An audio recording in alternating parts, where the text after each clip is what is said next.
السلام علیکم ورحمۃ اللہ وبرکاتہ۔ ناظرین کرام، ایک ایسا سوال جس نے آج کل ہر بندے کو پریشان کر رکھا ہے، سیلاب کیوں آتے ہیں؟ کیا یہ اللہ تعالیٰ کی ناراضگی ہے یا فطرت کا عمل ہے؟ آج ہم اس سوال کا جواب قرآن و سنت کی روشنی میں لیں گے اور ساتھ ہی عملی رہنمائی بھی کریں گے جو کہ ہر مسلمان کو جاننی چاہیے۔ سب سے پہلے قرآن ہمیں واضح انداز میں بتاتا ہے کہ ایمان رکھنے والوں کو آزمائشوں سے گزارا جاتا ہے۔ اللہ تعالیٰ ارشاد فرماتے ہیں وَلَنَبْلُوَنَّكُمْ بِشَيْءٍ مِّنَ الْخَوْفِ وَالْجُوعِ وَنَقْصٍ مِّنَ الْأَمْوَالِ وَالْأَنفُسِ وَالثَّمَرَاتِ وَبَشِّرِ الصَّابِرِينَ۔ اللہ فرماتا ہے ہم تمہیں ضرور آزمائیں گے، کچھ خوف سے، بھوک سے، اموال اور جانوں کی کمی سے اور پیداوار کے نقصانات سے آزمائیں گے۔ صبر کرنے والوں کے لیے خوشخبری ہے۔ اس آیت مبارکہ سے معلوم ہوتا ہے کہ آزمائشیں نفس، مالی یا قدرتی سب صورتوں میں آ سکتی ہیں، اور ان سب کا مقصد ایک ہی ہے، ایمان کی سچائی اور صبر کو معلوم کرنا۔ اللہ تعالیٰ فرماتا ہے لوگ یہ نہ سمجھیں کہ ہم صرف ایمان لائے کہہ دینے سے آزمائشوں سے بچ جائیں گے۔ احسب الناس ان یترکوا ان یقولوا آمنا وہم لا یفتنون۔ ایمان کا مطلب یہ نہیں ہے کہ زندگی کی مشکلات ختم ہو جائیں گی، بلکہ سچا ایمان آزمائشوں سے ثابت ہوتا ہے۔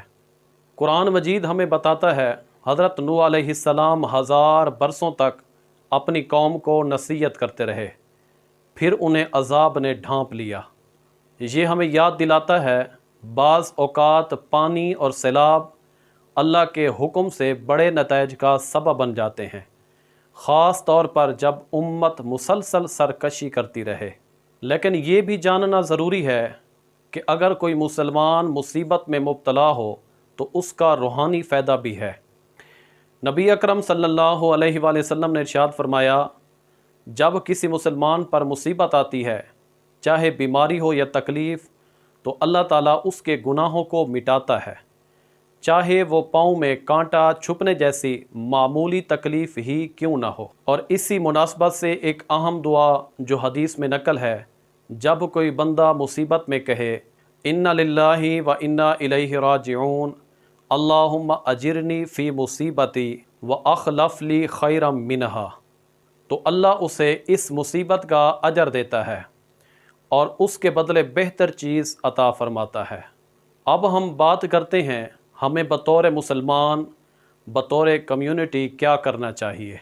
خاص طور پر جب بڑے سیلاب اور بارشیں آتی ہیں تو سچی عقیدت یہی ہے کہ ہم نماز، توبہ اور استغفار میں اضافہ کریں اور اِنَّ لِلَّهِ والی دعا پڑھیں۔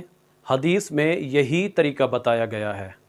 اسلامی شریعت ہمیں تاکید کرتی ہے کہ جو بے یار و مددگار ہو اس کی مدد کرو۔ ریسکیو، کھانا، رہائش، طبی مدد فوری اہمیت رکھتی ہے اور یہ عملی سنت بھی ہے۔ مالدار اپنی استطاعت کے مطابق صدقہ دیں۔ قرآن و سنت میں صدقہ کو دکھ تکلیفیں دور کرنے اور برکت لانے کا ذریعہ کہا گیا ہے، اور آج جب لوگ بے گھر ہو رہے ہیں تو صدقہ سب سے مؤثر چیز ہے۔ اور میں اس ویڈیو کے ذریعے میڈیا اور سوشل میڈیا پر غلط خبریں پھیلانے والوں کو تنبیہ کرنا چاہتا ہوں، خدا سے ڈرو۔ اگر آج ان لوگوں پر مصیبت آئی ہے تو کل تمہاری باری بھی آ سکتی ہے۔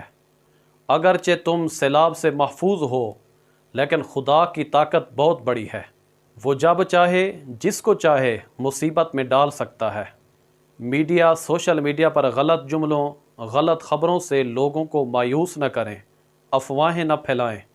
اسلام ہمیں ہدایت دیتا ہے کہ مصیبت میں دلوں کو مضبوط رکھیں، افواہوں سے بچیں، حقائق پر مبنی مدد کا ماحول بنائیں۔ مساجد، مخیر حضرات اور جماعتیں سرکاری امدادی اداروں کے ساتھ مل کر کام کریں تاکہ وسائل اچھے سے استعمال ہوں۔ اہم بات یہ ہے کہ آزمائشوں کا مطلب سزا نہیں ہوتا۔ بہت سی آزمائشیں ایسی ہیں جو اللہ کے بندے کے لیے بلندی درجات کا سبب بنتی ہیں۔ صبر کرنے والے اللہ کے وعدوں کے وارث ہوتے ہیں۔ بشر الصابرین، دعا، استغفار اور عمل صالح اس مشکل گھڑی کو آسان کر سکتے ہیں۔ اللہم اکفنی بحلالک عن حرامک واغننا بفضلک عمن سواک۔ اللہم اکفنا بحلالک عن حرامک واغننا بفضلک عمن سواک۔ اگر آپ کو یہ ویڈیو پسند آئے تو لائک کریں، شیئر کریں اور چینل کو سبسکرائب کریں تاکہ ایسے موضوعات پر ہم مزید روشنی ڈال سکیں۔ جزاکم اللہ تعالی فی الدارین۔ اللہ تعالیٰ سب کو اپنی امان میں رکھے۔